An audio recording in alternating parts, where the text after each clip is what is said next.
Great, thank you so much for that introduction, and thank you for inviting me to speak. It's lovely to speak to an audience like this. I only wish it could be in person, but with Omicron and everything else, probably very sensible that we're all in our living rooms with a glass of wine, or, you know, if you're sensible and presenting like me, a big vat of tea.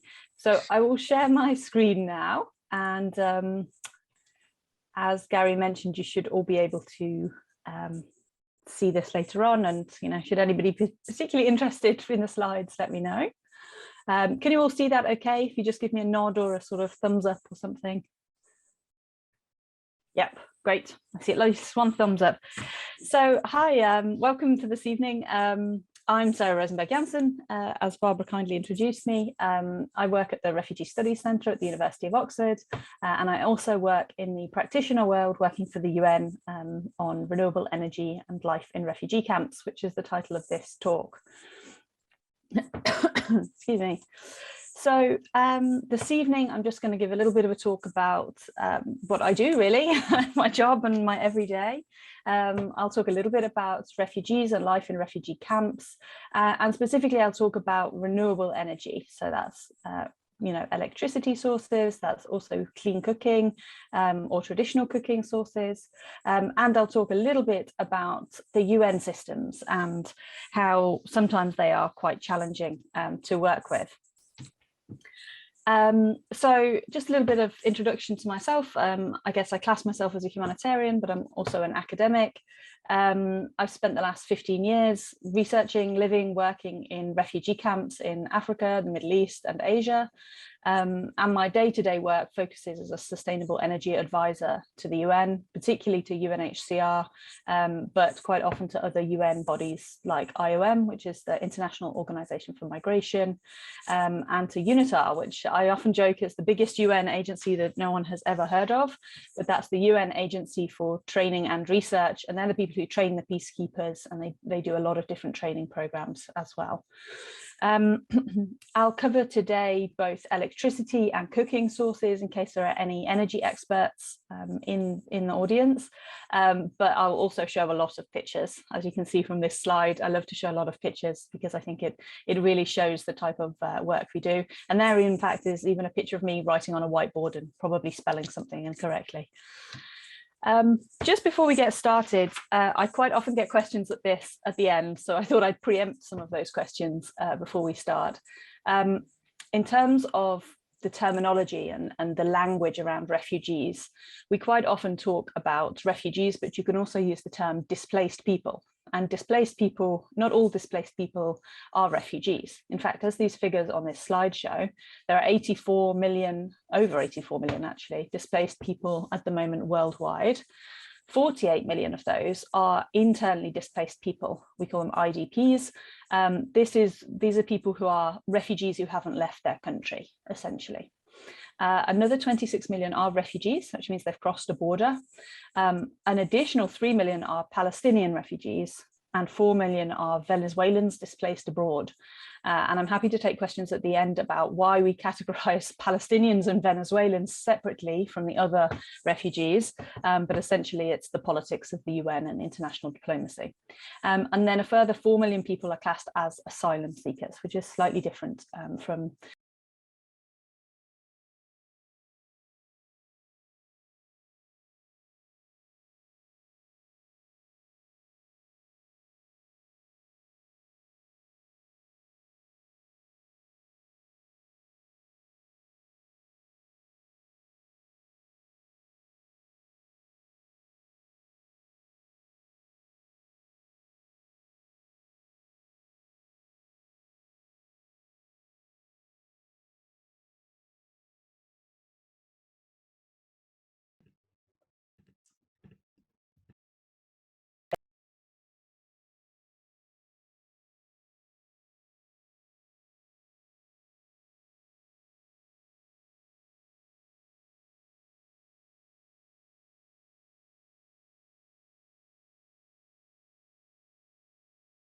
Now, this further proved by this slide. I love me a graph.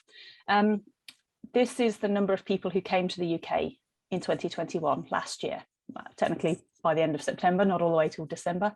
But the picture is very, very similar over the last few years. As you can see here, the big orange bar is people who come on family-related visas. So that's your like Australian cousin who comes here. That's your like Spanish grandmother, you know, that's that type of people. The red bar is sponsored student visas. That's all the wonderful students who make up the different sort of mix of our universities. And then the black bar is work-related visas. So that's your colleagues who might come from Lithuania or America or Canada or anywhere in the world. And then a tiny percentage, the little, sort of, I guess, green teal bar is in-country asylum. So that's people who've been granted asylum in this country at any point. That number is only 12,000. And then even a tinier bar is resettled refugees. That's the people who you traditionally hear about in the migrant crisis in the newspaper. That bar is so small, that little white bar on the left there, you can hardly even see it. It was 1,171 people last year. So when there are questions on that at the end, very happy to discuss that. My work, however, really isn't on that at all. I don't work on migration here in the UK or in Europe. Almost at all. I work on refugee camps that are overseas, that are in developing countries. So I've put up a big picture here of Azraq camp in northern Jordan, which is hosting refugees from Syria. When people tend to think of a refugee camp, I guess this is the kind of thing most people imagine. Very big, very organized, lots of tents or shelters, and home to large numbers of people. In fact, the camp in Azraq is home to, I think it's nearly 75,000 people these days. And this is what we tend to think of, you know, a big camp, very organized, managed by the UN in the middle of the desert. However, most camps are not like Azraq.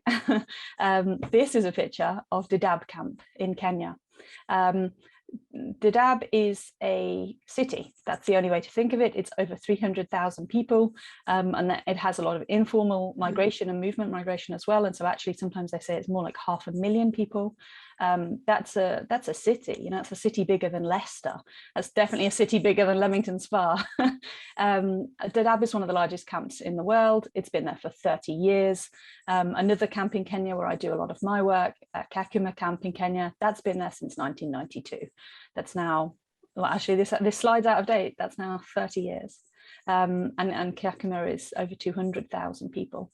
And you see the smaller picture down here at the bottom of a chap moving waste around, burning waste.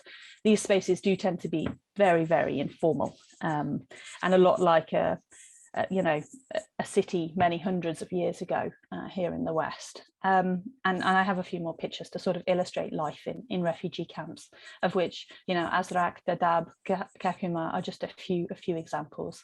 There are many hundreds of refugee camps all over the world.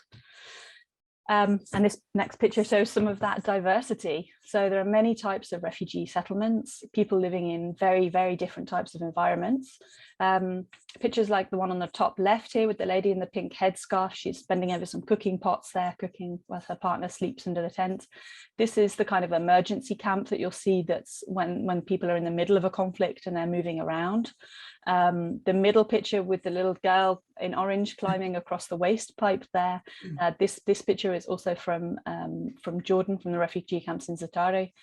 The picture on the right is actually urban migrants who are living in one of the camps or settlements in Lebanon. The camp down the bottom with the sort of modern picture with the television in the background and the little girl on the right.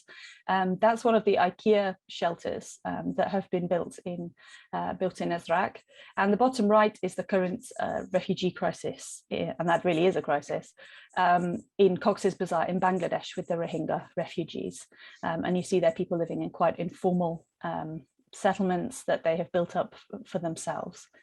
So there are a million, I quite often say, you know, there are a million different refugee experiences because there are over 26 million refugees, and people have very, very different experiences depending on their backgrounds, also depending on their wealth levels, where their family lives, how freely they can move and earn money.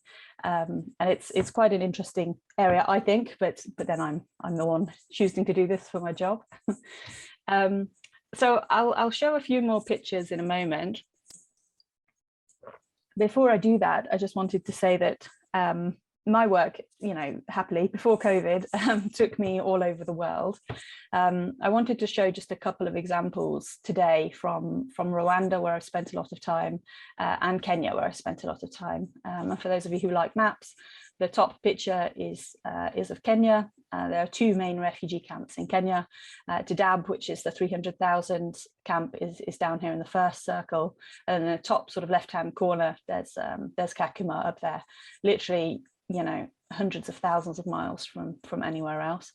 Rwanda is a much smaller country, as many of you will know, and my work there is with Congolese refugees from the Democratic Republic of the Congo, DRC, and with some newly arriving Burundians. In fact, earlier today I was having a Zoom call. I spend my life on Zoom these days, with a friend and colleague of mine who's a refugee living in Burundi, and he was telling me about the evolving situation in Burundi and how he moves between Rwanda and Burundi to keep him and his family safe.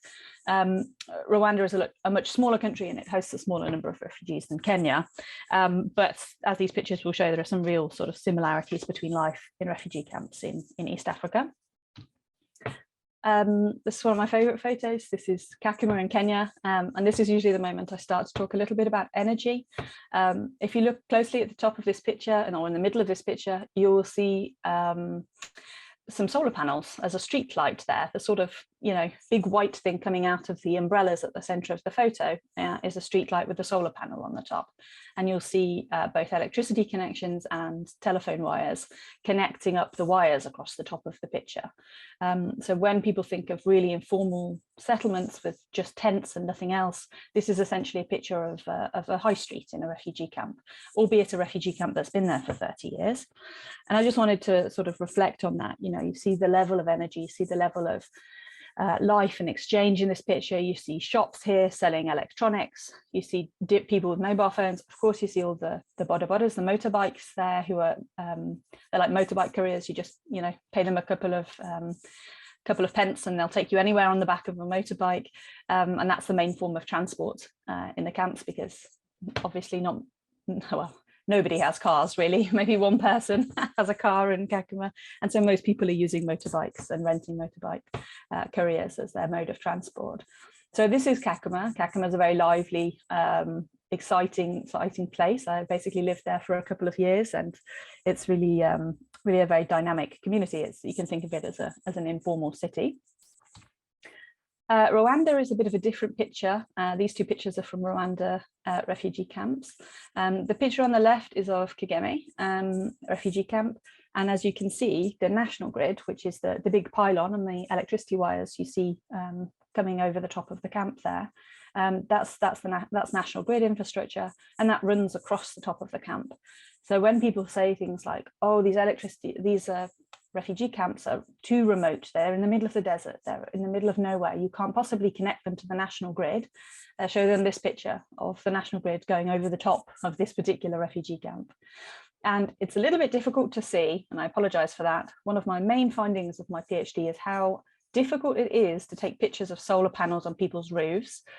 If you look at this house in the middle of this picture on the right, where you see all the sort of Burundian school children in blue, at the top of that white roof, there's a sort of silver flat disc that looks about the size of an A4 piece of paper. I know it's incredibly hard to see. In my mind, when I took this picture, I was taking that picture of that solar panel.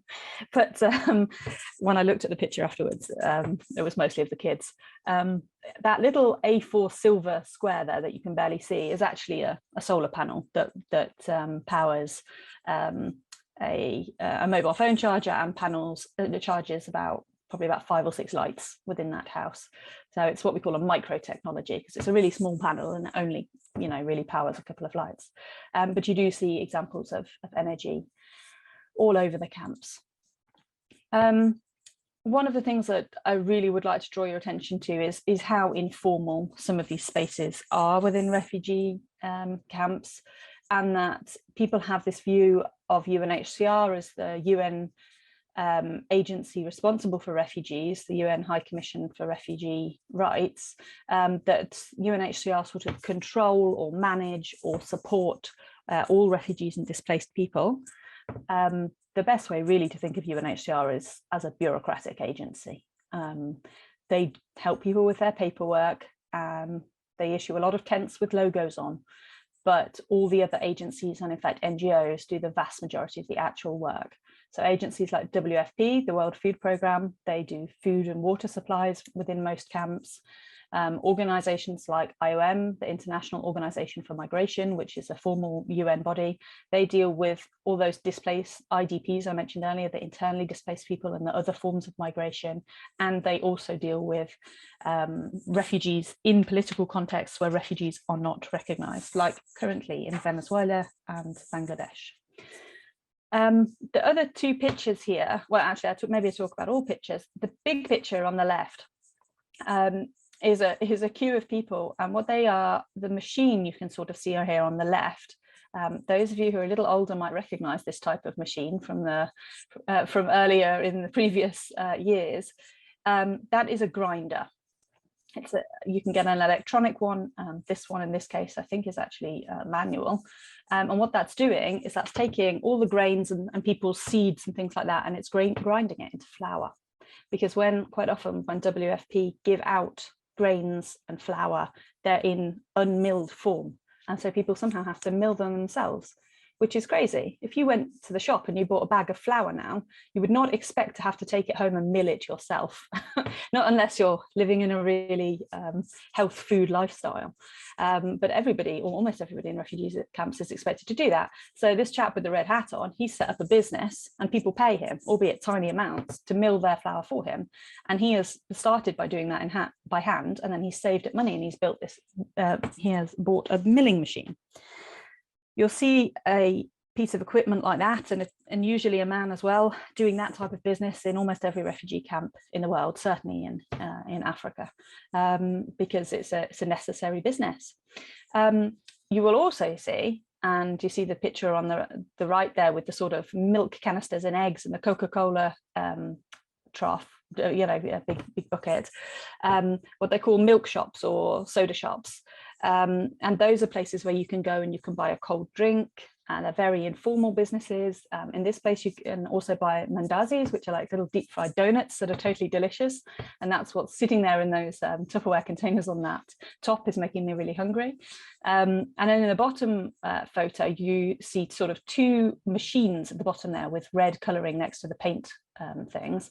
Those are very, very small diesel generators. We call them handheld generators, but they're actually, more like the size of a very large suitcase, and they're very heavy, which is why at least one of them has wheels on. And the guy in the striped, probably Sunderland football t-shirt at the back there, that's his job, is to manage those generators and loan them out to people when they're doing informal construction work on their house. So what you see within refugee spaces is an incredible number of people having their own businesses, being entrepreneurs. And I'd like to share a few photos of that with regard to energy and electricity, because it's, I don't think refugees all over the world are particularly known for being entrepreneurs, but they certainly are. Almost everybody that I've ever met in a refugee camp has either a business of their own or what you might call a side hustle, an informal hustle.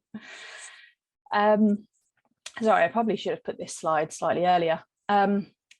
Just for those of you who aren't familiar with energy and what energy means, obviously in your own house, that'll be your stove, your cooker, your kettle, your fire, your central heating, your electricity, anything. I quite often say that if it switches on or off or gets rapidly hot or cold, it is energy. So you can have a think about your own home now, think about how many things that applies to. Certainly applies to your lighting, where you all have right now, and your Wi-Fi connection and whatever device you're watching this on. So you're all using at least 3 forms of energy, and given that it's winter right now, I suspect you have the central heating on. We can talk about energy in a lot of different ways. We can talk about lighting, we can talk about small products like you'll see here on the left. This is a solar home system, the sort of red thing that looks a bit futuristic with a solar panel at the middle. You'll quite often see individual handheld lanterns like the one on the far left with the sort of red-orange top on it. And you sometimes see things like solar panels. This is actually a picture taken from the West in a Western house, but very similar, well, exactly the same, physical technology is being used there. What you will see less of are things like the bottom right pictures. So this is a big power station. Shaking it a bit bigger. And the big pylons that you'll see here if you're driving through the countryside sometimes. And instead you'll see the pictures like the ones above with the Bode generator there, which is one of the handheld generators, which are very small diesel generators. You might sometimes say this is the big green thing here. It's a very, very old-fashioned generator, which is using all sorts of technologies. And you'll see those sort of modern technologies, solar panels, generators, sitting very much alongside ladies like the lady in the red here in the central picture, who is cooking over what we call a 3-stone fire, which is just where you get some stones and you make a fire and you put your pot on it. The sort of world's most basic technology for cooking. And you will see those two things exist, you know, completely next to each other all the time. Sorry, I've just seen somebody chat saying, am I wasting my money by subscribing to UNHCR? I'll answer that later on. So in refugee camps, you see energy everywhere. You see it in people's homes, you'll see lanterns, you'll see lighting, you'll see batteries, you'll see mobile phones. You will also see, of course, you know, cooking stoves, pots, fires, but you'll also see a lot of energy in community facilities, in schools, in hospitals. You'll see them in public spaces with sometimes public street lighting and lighting of playgrounds and things like that. You'll see them in institutions, so that's places like UNHCR offices and the compounds where staff live and work. And importantly, you'll see a lot of electricity, especially in the markets and the informal spaces of refugee camps. When I give this slide, sometimes I give a version of this slide to practitioners. They are people who work in these spaces, they're actively shocked. Because they tend to think that refugees don't have any access to energy because UN agencies don't often provide them with access to energy. But the reality is that people always find a way. If there's something that people really need, they will find a way to get it and they'll find a way to pay for it. And the next few photos and pictures and slides really talk about that, I think. So here are a few more pictures. I hope you guys like the pictures. I think they show a bit of the life in the camps. The two pictures on the left, that could be a schoolroom in the 80s or the 90s here in the UK. They're laptops that students are using to learn from. There's a sort of old-fashioned projector down here at the bottom connected into all these cables and extension cables. The picture on the right is one of my favourite places in the entire world. It is a mobile phone charging and repair shop in Kakuma camp, and the picture absolutely does not do it justice. The green sort of string of fairy lights you can see going around the shop were flashing on and off. The fan was like wobbling the entire ceiling, and the guy had music playing like like you're in a club or something. It's really was so incredibly loud, and the whole place was shaking from the physical effort of this fan and the music combined. And the reason that I went to this, and you'll find many similar shops, although this was a particularly extraordinary one, you'll find many shops like that in any refugee camp. The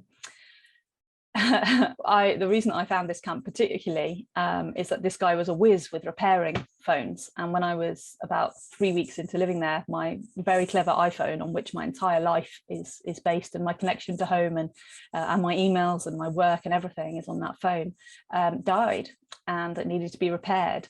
And I took it to this guy, and he fixed it within 20 minutes, and we sat there talking for the rest of the day about how energy is his livelihood. It is his job, in the same way that it's my job, but he's selling electricity and he's selling phones. And he was telling me about how much he earned from that and his experience doing that, and how it compared to his rural life in rural Ethiopia, where he was a refugee from, how very, very different those kind of experiences were. So you do really see multiple spaces of energy in refugee camps. One of the biggest places you see them in, of course, is in people's homes. And you can see here, if you look carefully above the door frame, two small circles with sort of a blue rim and then a shiny surface. Those are very small solar panels, and they are charging or they're powering lights within the home. They're just literally there to provide electricity for sort of 2 or 3 light bulbs. And these are the sort of more modern dwellings in places where refugees are going to be there for longer than a few months. UNHCR and the other agencies really try and put up a bit more, practical shelters than just tents now. So you can see this building is more like a sort of emergency shelter or a hut rather than a tent. You also see a lot of energy in community spaces. So you see the two large solar panels on the left here. They're sitting out in the sunshine and they're running inside with the wires to the lady in the yellow shirt. And she is running a small hair salon in that building, where people come and get their haircuts, men come for a shave and a sort of, spruce up and start feeling like themselves again. And she has a whole beauty parlor in there. And I actually went into her business and was talking with her because she said that I needed to improve my French, which is just non-existent, whereas her English and French and Kinyarwanda and Arabic was excellent. And I'm sitting there with my English and broken French, and she gave me a haircut because she said I looked a mess, which is probably true. And these are amazing, sort of public spaces, if you like. The picture in the middle is some of the medical equipment that some of the hospitals use, and the picture down the bottom is one of the types of old-fashioned generators that you'll quite often see in these very remote locations. You also see things like on the picture on the left with the blue sky. That's a modern solar street light there. Again, it's quite difficult to take pictures of energy technologies when they're high up in the sky, but that's a solar street light. And the picture down the bottom there is the different trainees who are using biometric scanners, the little blue things. I don't know if you can see them very clearly, but little blue things with white tops on there that almost look like ice cream cones in front of the guy with the computer. They're eye scanners for registering and taking people's biometric data so that they can access refugee services. So all those things need electricity to work, obviously. You also see a lot of energy in the different market spaces, the informal markets that I mentioned earlier. The picture on the left is an Italian deli in one of the refugee camps. And the way I found this was I was walking around one day with one of my colleagues, one of my refugee friends who is from Somalia. And he said, oh, I need to buy some spaghetti before I go home. And I said, spaghetti? Aren't you from Somalia? And not well known for their Italian cuisine, but they do have an Italian cuisine in Somalia because they used to be an Italian colony. Yeah, he was like, yeah, it's my wife's birthday next week. I need to buy spaghetti because one of the traditional Somalian and Sudanese as well dishes in Somalia is essentially spaghetti with meatballs and a spicy tomato sauce. And so this deli does very good business because the guy who runs it is actually Ethiopian. And when the camp was first formed, he met a lot of Sudanese guys and he was like, oh, they're going to need spaghetti. So he set up basically an import business, importing spaghetti. And in that freezer is chilled mozzarella. It's a whole different story. And on the right is just an incredible shop that's selling everything from, TVs to connectors to makeup to hair samples. All of these, just a tiny fraction of the shops and the businesses that you'll find in refugee camps that are using energy. Obviously, that blue screen at the back there is a television, and it's playing Al Jazeera or one of the music channels, I think, because people, come to this space to receive their news and their entertainment as well. So now I come on to a bit more of a difficult part of the presentation, which is energy for institutions. These are some UNHCR offices, in this case, Nabaheke camp in Rwanda. And these are sort of spaces where UNHCR staff will come. Sometimes they live either there or next door. Sometimes they live slightly further away and drive into the camps. But these are their sort of staff offices where they'll do their work. And as you can see, those spaces are also using a lot of electricity. You see the water cooler there, the television, the projector, the air conditioner, as well as, the lighting and all the normal things you'd be expecting. So these spaces really use a lot of energy comparatively compared to households. What I would say is that when refugee camps are sort of set up or established, everybody thinks of refugee camps and as humanitarian needs as emergencies. And at the beginning, it is an emergency. You just have hundreds, sometimes thousands, sometimes millions of people coming across a border towards you, and you have to deal with them. That's a real emergency. At that point, people are given emergency lights, they're given torches, solar lanterns. You see some of the emergency kits. I've included a few photos of those. People are given blankets, scarves, sometimes basic outfits if they've really come with nothing. And they're also given like basic personal hygiene equipment, you know, medical equipment like plasters and razors and things like that, as well as tents and places to sleep, or sometimes the more formal, you know, huts and fabricated shelters. They're also given things like firewood, cook stoves, cooking pots, and, you know, food rations, of course, which are actually on this picture. These short-term solutions, they're designed for the first weeks, days, hours, months maybe of a crisis, where people are just coming in and you have to deal with it. As my earlier slides show, however, many refugee camps have been there for years and years and years. Syria is coming up, it's gone past its 10-year anniversary right now. Kakuma has been there for 20 years. Bangladesh, there was a major Rohingya crisis since 1982, well before the current crisis. So Rohingya have been there and stateless since 1982. The Palestinian refugees in, well, all over the Middle East really, but especially in Jordan, they've been there since 1947, and the Nakwab, and Rwanda. And Rwanda is just such an amazing country. This is one of my most shocking statistics. Many of you will have heard in the media at the time and since about the Rwandan genocide happening in 93 and 94. Just 2 years after that, Rwanda as a country opened up to Congolese refugees and took in hundreds of thousands of people. So the 1,000 people that the UK took last year, when we didn't have a genocide a year ago, and we're an incredibly wealthy nation compared to Rwanda. And then Rwanda took literally hundreds of thousands of Congolese refugees in 96, 97 and 98. It really starts to put into perspective what we are doing as a country, and maybe, you know, we should ask ourselves what else can our, you know, how far should our responsibilities extend? In terms of, you know, energy provision and sort of quality of life provision by the UN agencies, they're really not doing a lot after that. They're providing these basic things, and then they sort of leave people to their own things. They're there to be a bureaucratic agency to issue protection, but they're not issuing technologies like the ones you see there on the right. They're solar home systems, mobile phones, a mobile charger, and of course everybody in the modern world needs these things quite desperately. So this is a bit of a negative element of the presentation, and sorry for those of you who disagree with my point of view here, but I really feel very passionately that the UN should be reformed and should be doing slightly different things, especially when it comes to sustainable energy, which is my particular, you know, professional field. Sustainable energy has a huge number of benefits. Solar energy, particularly in sunny Africa, is far cheaper than diesel and coal and other things.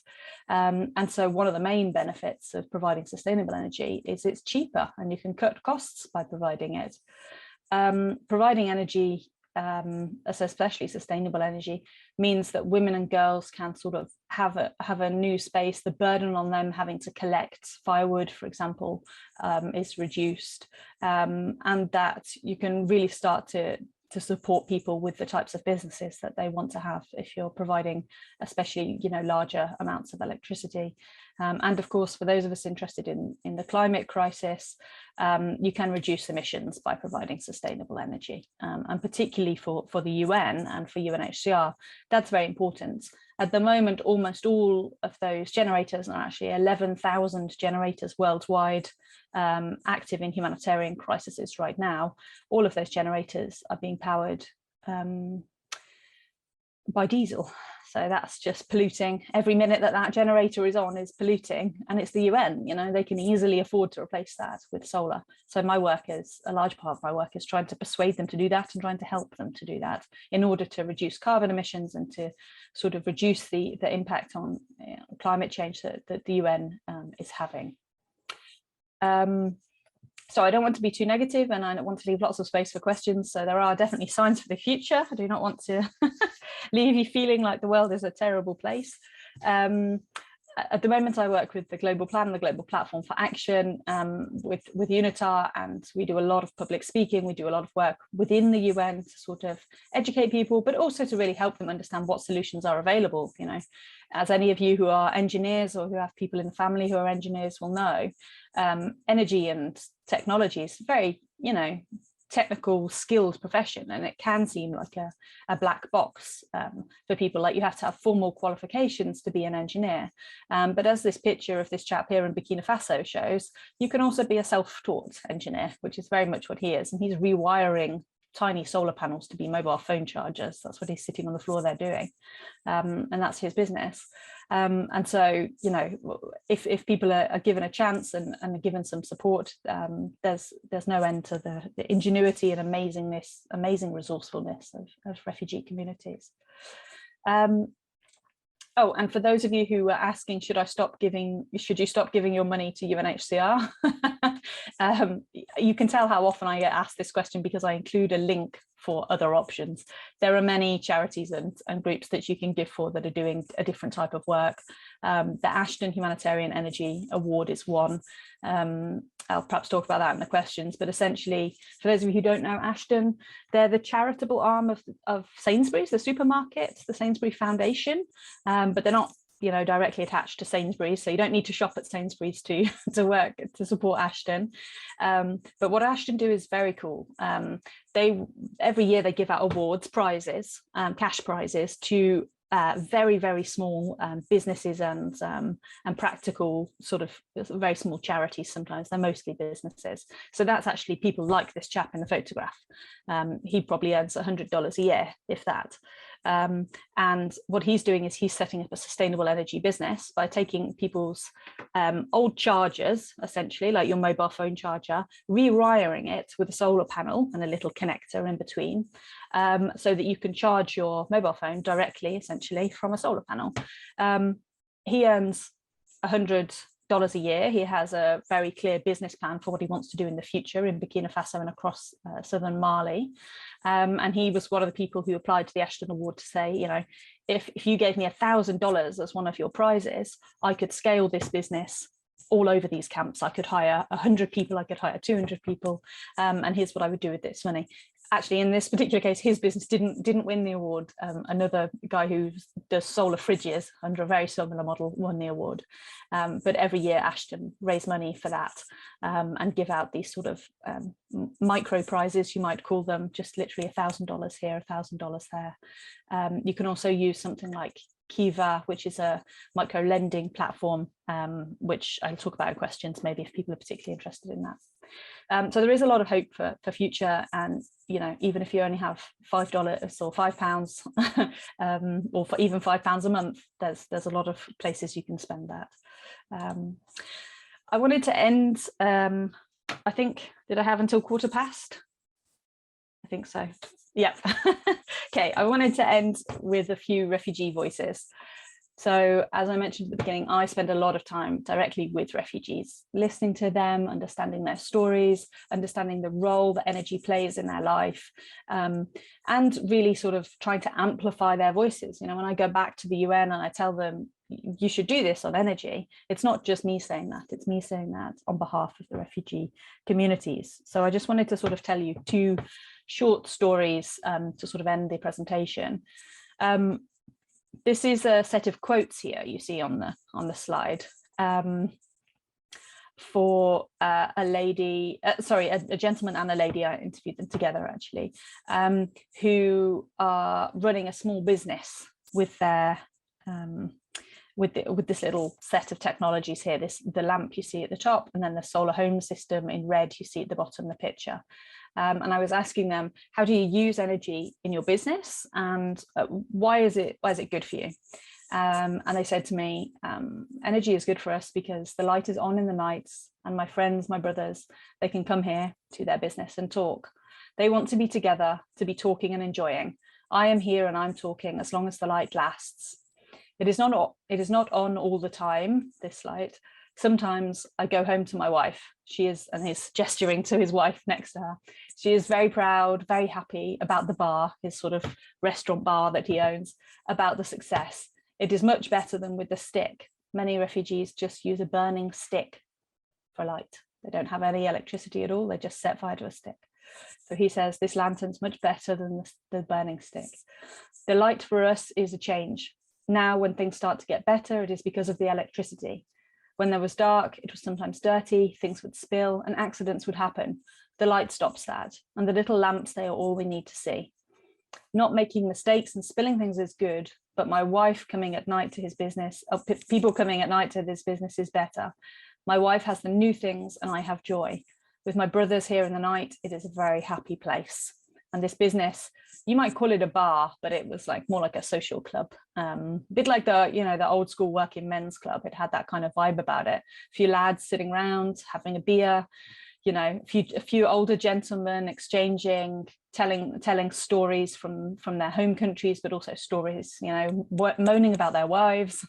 A very traditional space, but a space that felt a lot more modern because of these electricity technologies.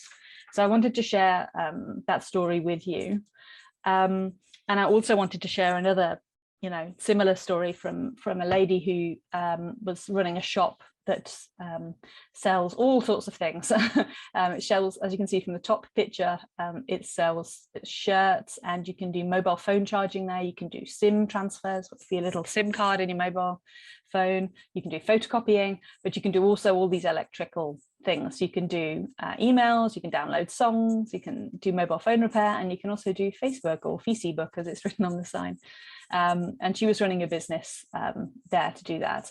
And when I asked her how she felt about that, especially as a woman doing that, because a lot of these spaces are male dominated spaces with men, being more in traditional societies, doing the more traditional energy jobs.